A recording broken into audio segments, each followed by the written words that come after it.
Welcome to Talking with the Experts. Here we discuss all things business by business owners for business owners. Here is your host, Rose Davidson. Do you know that the key effect to effective marketing is capturing and maintaining attention? Well, today we're going to learn from Chris Gray about how our brains filter out a vast amount of sensory information through selective attention, making it crucial for marketers to break through this barrier. Now, a little bit about Chris. He has been a pioneering expert in consumer psychology and buying behaviour for 3 decades. And in that time, he's put his extensive expertise to work helping many of the world's Novartis and many others understand consumers' minds to create winning strategies, solve business challenges, innovate effectively, and gain an unfair advantage in influencing customer behaviour without feeling all gross. Chris, thank you for joining me on Talking with the Experts. It's such a pleasure to meet you. Thank you, Rose. It is a pleasure to be here with you. Now, why are you doing what you're doing? What prompted you to go into consumer psychology? Yes, that's a great question. It's actually one of the most common questions I get when I tell people what I do and tell them about my background. My background is actually in clinical psychology. I was a psychologist. And so when people hear that I work in sales and marketing, the first question is, how did that happen? And it's a bit of a long story, but I will keep it short. Essentially, I was fascinated by psychology since the moment I could read. I began, just exploring how people think in the mind and the brain and all of those things when you're a kid that you're fascinated by. Remember my grandfather had a set of encyclopedias, if anyone remembers those. I think I'm aging myself now. And I would just sit down and pick a letter, because the books were all, alphabetized, and just read through the encyclopedia. So I've always been fascinated by psychology. And so I got my undergraduate degree in psychology and then went on to graduate school and was probably about 6 months from finishing my dissertation to achieve my doctorate in psychology, and had this realization that I didn't love being a therapist. And the program that I was in was very clinically based. So it was training you to be a therapist. So you can imagine that was a bit of a crisis for me. And so I was fortunate enough to have mentors that were professors, the chair of my dissertation, who also did some business consulting as well. And so they kind of took me under their wing for a bit and showed me that, with my degree, there's so many different avenues that I could go down with that. And then I led my first focus group and I fell in love. And that is how my journey began many years ago. And I have been a consumer psychologist, a qualitative researcher, a consultant for 30 years, and I have never been bored a moment of my life. People are endlessly fascinating. And so that's how I got my start. And I've had the great honor of working with some of the world's biggest and most admired brands, P&G, Coca-Cola, the North Face, Adidas, and the list goes on.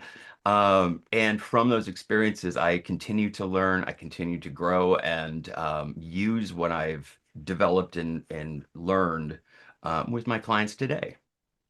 Well, fascinating journey, Chris, and I think we all need this. The psychology of business and marketing is such a broad thing, and we all get sucked in, so to speak, to these ads that companies put out, and obviously there's some psychology behind them to get people to buy. So with selective attention, we know that it's a major hurdle for marketers, but how can we get our brains to filter out most of that sensory input? Yeah. So, it's interesting because I'm going to start somewhere that you might not expect. I think the first step to gaining attention and maintaining attention of your potential customers is to be curious. And it is one of the pillars of my company, the Bichologist. I like to refer to it as perpetual curiosity. Um, and the reason for that is because when you're curious, you're learning. When you Mm. think you know it all, when you are incurious, you're no longer learning. And if you're no longer learning about your customers, you are opening yourself to blind spots, to biases, and to missed opportunities that you would have found if you were simply curious about your customer and learning about them. The world is constantly changing. People are constantly changing. The context in which we live is constantly changing. So there's always something new to learn. Your customers always changing, their needs, their desires, their aspirations, the challenges they face, always in flux.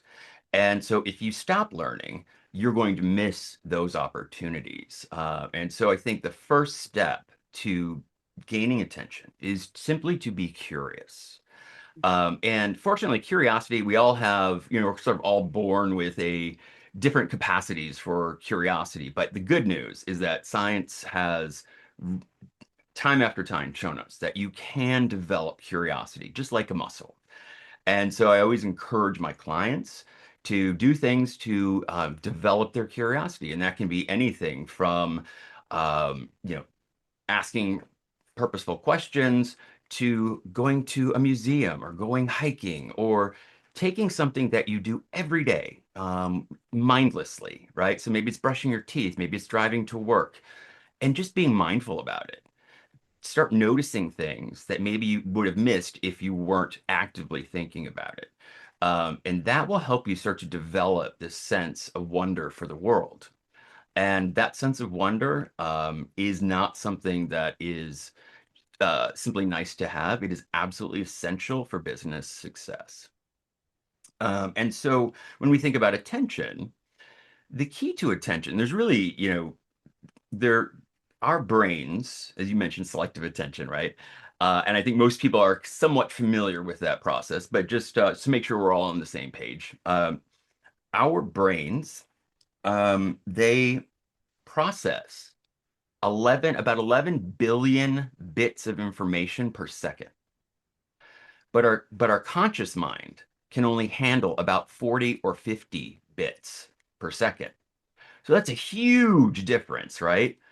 And so what happens is your brain is working furiously in the background to anticipate what will be most relevant and important to you so that you can focus your attention on the things that are most important.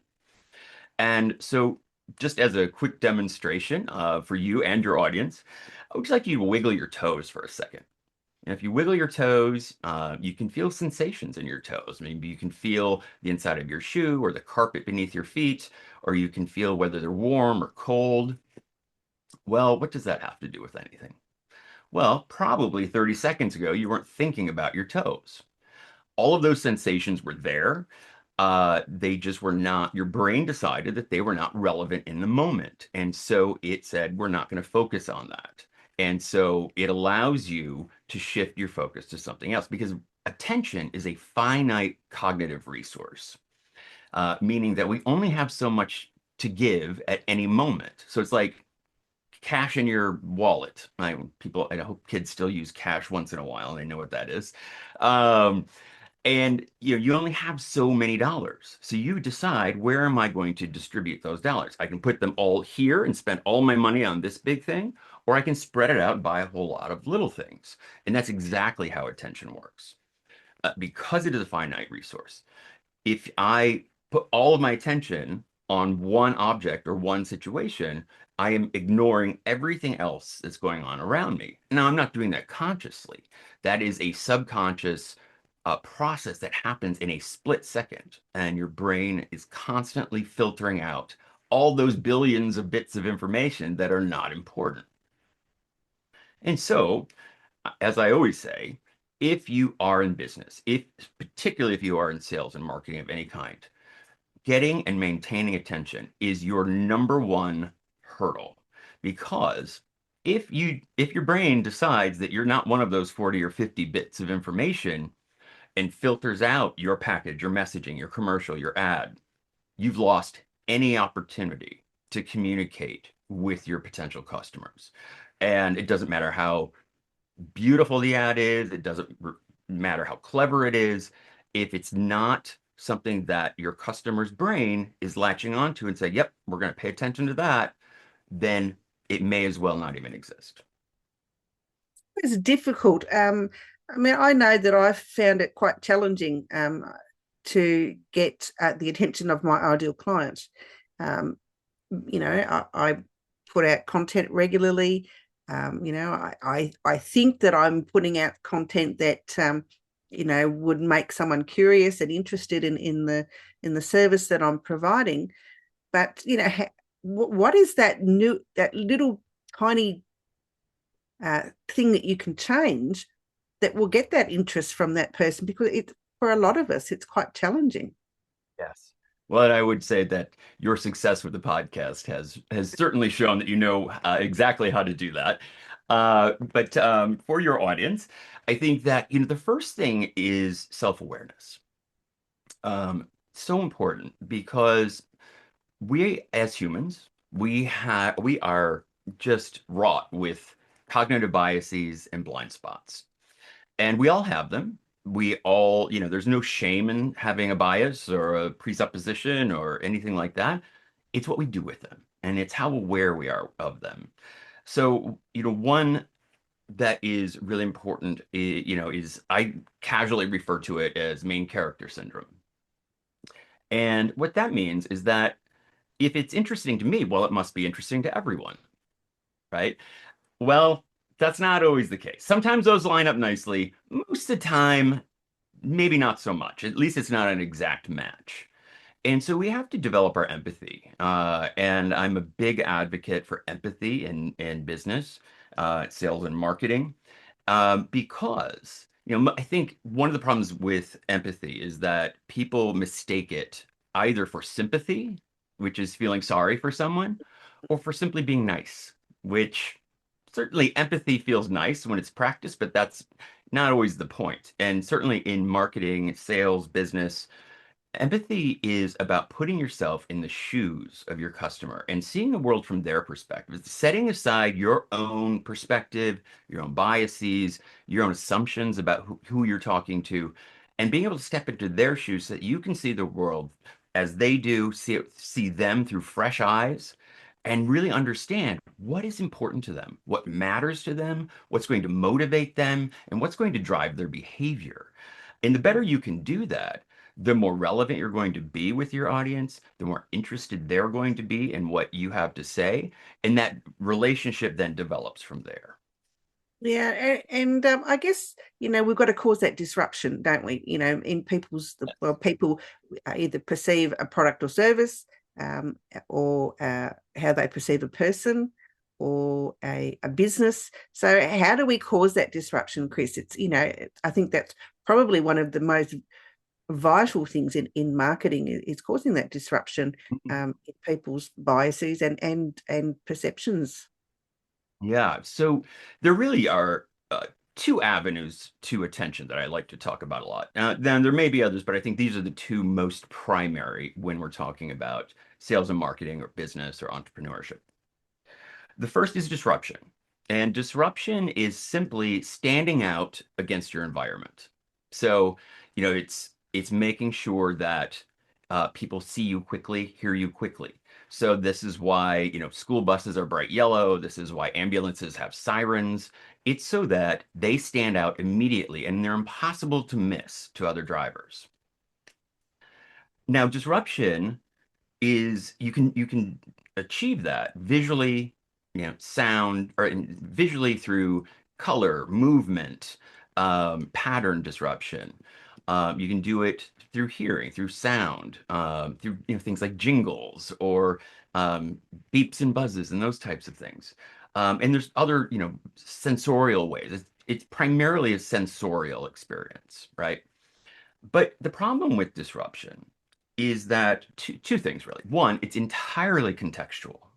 So you you can only stand out against your environment if you are standing out in the context of that environment. So for example, let's say you're walking down the shelves of a grocery store and everything in the aisle is sort of drab colors. and beiges, browns, and things like that. And then all of a sudden there's this bright orange package, right? That's disruption. It's standing out against its environment in the context of these drab colors. Now, if you do that and you're very successful at standing out and getting attention, and that it leads to success and sales and all of that, your customers are probably going to catch on, or your clients are, I'm sorry, your competitors are probably going to catch on to that. And they'll start making their packaging bolder and brighter. And so now when you walk down the aisle, that bold orange package no longer stands out so more because the context has shifted. And so disruption is entirely contextual. So you always have to be on top of what's happening in the environment so that I can shift and change to stand out. The other issue with disruption is it is very successful at capturing attention for a moment, literally for a split second. That's all it guarantees. Because if you capture someone's attention for a split second and the brain behind the scenes notices it and says, yeah, it's not interesting, it moves on and it will put attention elsewhere. So this is where a 1-2 punch comes in play. And the second part of this is relevance. Now, relevance is simply meaning that, as we discussed, it is meaningful to your target. It is important, it's moving, it's motivating, and so they feel strongly about it. And the great thing about relevance is, one, it doesn't need disruption to get attention. True relevance is disruptive in and of itself. And let me give you an example. There's a very fairly well known, I think, way of teaching this in like Psychology 101 classes, and they call it the cocktail party effect.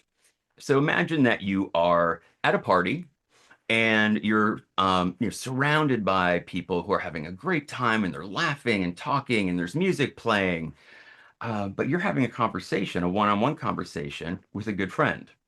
Now, you're able to focus on that conversation despite all the chaos around you due to selective attention. Your brain is filtering out anything that's not relevant. So all the music, the laughter, the other conversations kind of fade into the background, right? They just become background noise.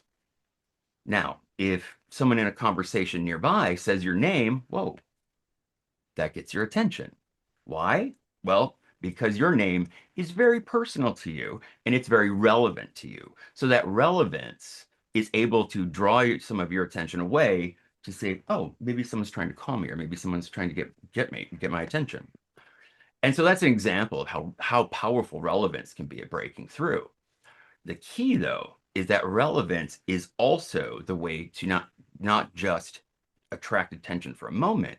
It is how you engage attention over time and keep that attention. Because if we only capture attention for a split second and then our brains move on, that's not going to help our business. If we can attract that attention for a second and then our brains say, yeah, that's really relevant, I'm interested in that, then we engage attention over time. And that's when you have the opportunity to tell your story, to get your message across, to be persuasive, to convince them that they should do whatever it is that you think they should do. Sign up for a newsletter, listen to your podcast, buy your product, et cetera, et cetera.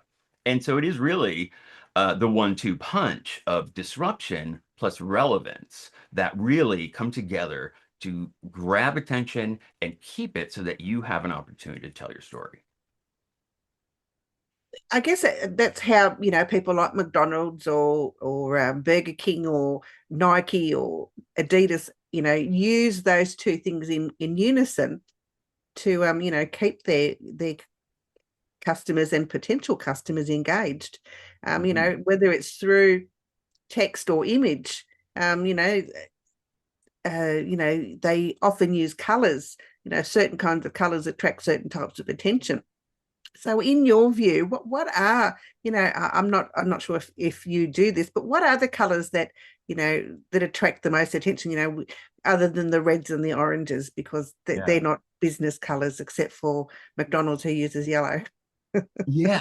Well, it's interesting because what I would say is it depends, right? So let's go back to our shelves at the store. Now, when all the uh, items on the shelves are drab colors, then bright colors are going to stand out. If all the colors are crazy, vivid, wild, bold colors, perhaps something a little more muted might stand out. Mm, It is entirely contextual. And so thinking about like McDonald's, let's say. Now, McDonald's, yes, they have bright colors. Those colors play multiple roles, however. Now, they often can be disruptive. Those are high, bright colors that often stand out. But there's a lot more going on behind the scenes with those colors. Because McDonald's has been for many of us a big part of our childhood, and we recognize the brand, those colors represent to us McDonald's. When we see the red and the orange, those bright colors with the golden arches, we instantly create associations with that. Or recall associations with that. So it may be wonderful experiences we had from our childhood. It may be, uh, a shake. It may be something that you love on the menu. It may be just to recognize the fact that you're hungry. Those colors are part of the brand, and brands are a heuristic that our brains use as a shortcut. And so when I see that, I instantly know what's on McDonald's menu. I instantly know what I like there. I start to reminisce perhaps a little bit about, oh gosh, remember when I had my birthday party there and all those things. They have done a masterful job at associating those colors with certain elements and emotions and experiences that then become relevant to us so that their marketing and their message gets across to us and it keeps our attention. So I'm not I won't advocate for any single color per se because it is entirely contextual mm, and it is also emotional and cognitively we are making associations with those colors. And when we get branding right, when we are consistent with our color palettes or our symbols or things like that, our logos, then people begin to develop associations. mm. And hopefully they begin to develop trust and interest. And that is really what gets our attention. Yeah, I guess that's quite true when you put it in that way. That you're right with McDonald's. Those particular colours, the that golden arches, they evoke memories. They evoke emotion. And so I guess in our marketing, I suppose emotion is a big part of how we can um, gain those customers that we're looking for. How do we use that emotion? How do we draw those people to us? Yeah, great question. You know, emotion, here's the thing, emotion can either be a brand's biggest asset or its most formidable challenge. It just depends on how they approach it. We as human beings, we respond to things emotionally. We have emotional responses to every experience. There's no such thing as an emotionally neutral experience. And so the thing is that your customer, your client, your listeners, they're going to react to your message emotionally. Whether they're aware of it or not is a different story. But they're going to respond to your marketing, your messaging, your podcast with emotion. It's a given fact. Now, you can either be strategic in how you approach emotion and what kinds of reactions you're looking for, or you can leave it to chance. And I think that when you are strategic and you're really thinking about what is it that I want to evoke in my customers, what do they want from me from an emotional experience? What do I want them to leave with from an emotional experience? Then it becomes something that you can actually strategize around and create those emotional responses in a way that is responsible, that is ethical, that is creates wins for both, you and your clients or your customers. Or it can just kind of be left to chance. I don't know exactly how they're because I haven't thought about it. And now perhaps I'm going to screw up and they're going to be angry or resentful or, sad or whatever it may be. That may not be what you want associated with your brand. And so I always advise my clients to be very careful and think very carefully and strategically about what are the emotional connections we want with our brand, our logo, our colors, and then walk it backwards. How do I get from point A to point, C or D or whatever that may be? That is the emotional response I'm looking for. What do I need to do to get there? And so that is, everything from, again, colors and the uh, cognitive experiences that we want people to have, um, the way we message, the tone of our communications, the way we engage on a customer experience or customer service level. All of those things will play into the associations that people have with your brand. And so being very strategic because trust is the basis of every brand from Purell to Prada. And if you lose that trust, then you lose your brand and you lose effectiveness in your messaging. And trust takes a long time to develop. Those associations, they don't happen overnight typically. They take years. I mean, think about McDonald's. How long have they been around, right? And it does take time, it takes effort, and it takes patience to develop those associations, develop that trust, but they can disappear in a moment if you're not careful. And that's why we really need to be very strategic about what it is that we want our customers to experience. I agree. I think a lot of businesses lately have lost the trust of the public because they've made some bad choice, whether with a product promotion or using the wrong language or just some tiny thing, and people won't buy from them anymore because of that one little error, and then they have to try and build that trust up again, and that it can be quite a challenge for them. It absolutely can because now you've got that association, right? So if you do something that, destroy, and it would have to be something probably fairly large to destroy that trust and create a negative association. Now that negative association is going to stick with you for a little bit. And you can, take action to make up for it. You can take action, whatever it is that your customer needs from you to start building that trust again. But you are starting over. You're not starting from scratch necessarily, but you do now have something that you have to deal with there, and that's a negative association. And we certainly have, history is rife with examples of brands that have lost their trust. Um, and this is one of the reasons why I think empathy, again, is so important, is because when you can put yourself in your customer's shoes and you can anticipate how they might respond to certain things, and that's when you can avoid those kinds of mistakes. You're also at the same time building a relationship, not just, this is one of I mentioned the first question that I always get is like, how did you get into marketing? The second one, when I tell people I'm a consumer psychologist, is always something in the realm of, oh, so you use Jedi mind tricks to get people to buy things they don't want. And, the funny thing is, I used to hate that question, but now I love it because it gives me an opportunity to talk about what I do and what I don't do.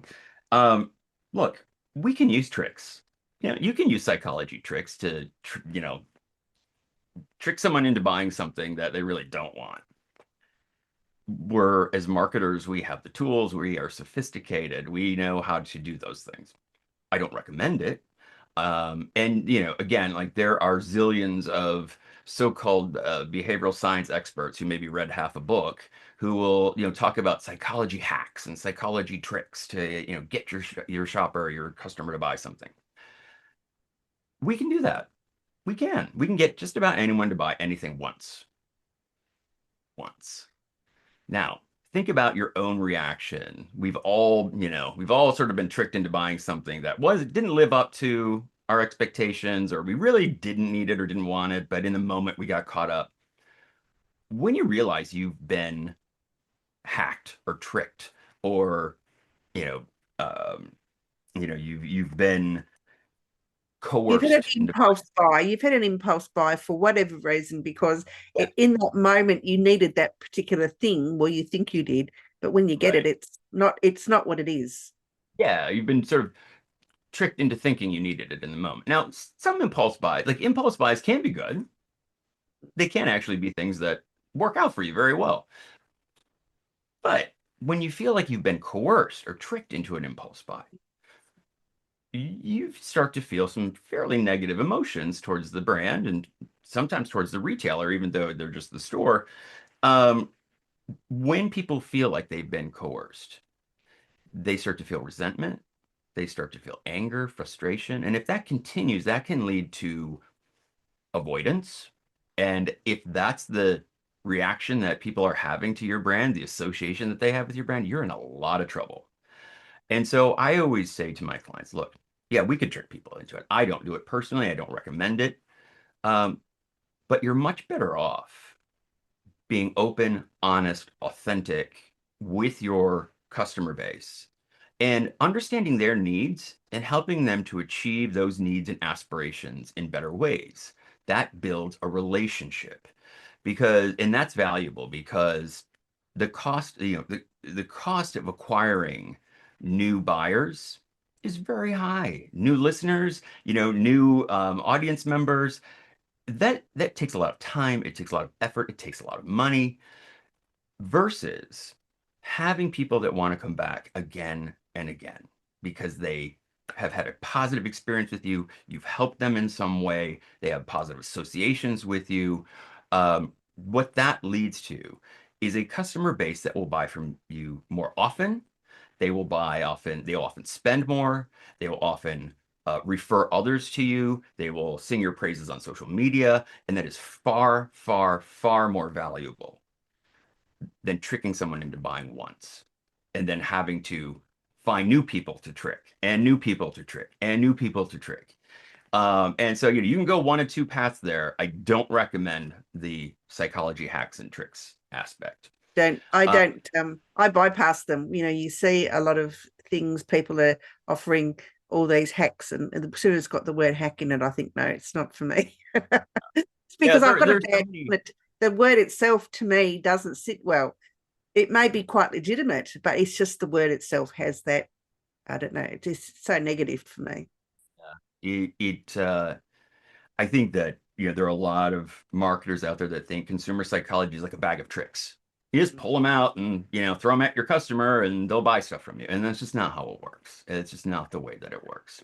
No, absolutely. Now, if you want to learn more from Chris or learn more about Chris, you can find him on LinkedIn at Dr. Chris. He's on Facebook at The Bicologist. He's on Instagram at The Bicologist, and his website, thebicologist.com. And you have a newsletter. What's in the newsletter, Chris? I'm so excited about this. We just launched. So my newsletter is called the Bicologist Brain Trust newsletter. It comes out once a month. So that's all you hear from me. I'm not going to give you any spammy stuff or anything like that. And I know, right? Because I get way too many emails. But what I do with each newsletter is a deep dive into a particular aspect of consumer psychology. So each month has a theme. Uh, Attention may be one, curiosity. I talk about building resilient relationships with your customers, and I do a deep dive into why it's important, what it means to you in business, sales, or marketing, and then practical steps you can take to use this information in a way that will actually help you. I come from the world of academia, and it took me a long time to develop the ability to take these heady concepts and bring them down to the ground so that we can actually do something with them. And it is very important to me that the work that I do is not just smart, but that it actually helps people. And so every newsletter will give you practical tips and ways to use the information that you have learned in the newsletter and put it to work for you. Well, I'm going to go and sign up as soon as we finish here. Right.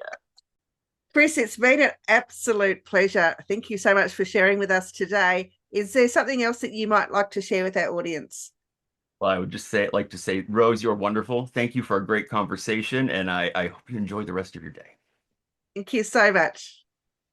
Thank you. You've been listening to Talking with the Experts, hosted by Rose Davidson. Make sure you have a look at our back catalogue over at talkingwiththeexperts.com. And be sure to subscribe to our podcast so you don't miss out on any episode. We look forward to your company next time.